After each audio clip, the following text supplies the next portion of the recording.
crispy pork belly. We're using some clean pork belly with some 5-spice powder, garlic powder, and onion powder. Mix that in all over the pork. Make sure you don't get it on the skin, only on the meat side.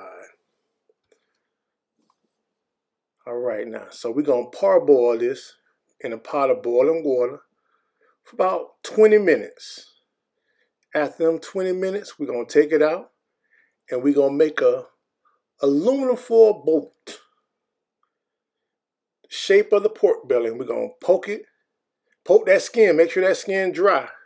We're going to poke that skin so it can air out and make it crispy. Once we do that, we're going to place it in the air fryer, and then we're going to put some white vinegar and salt over the skin. That's what's going to make it even extra crispy. That's white vinegar and a little bit of salt. And that's going to go in at 400 degrees for 30 minutes.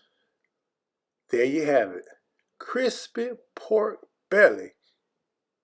Parboiled, then air fried. Very easy to do.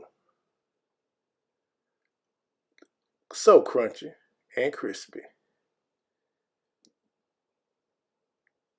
Thank you for watching.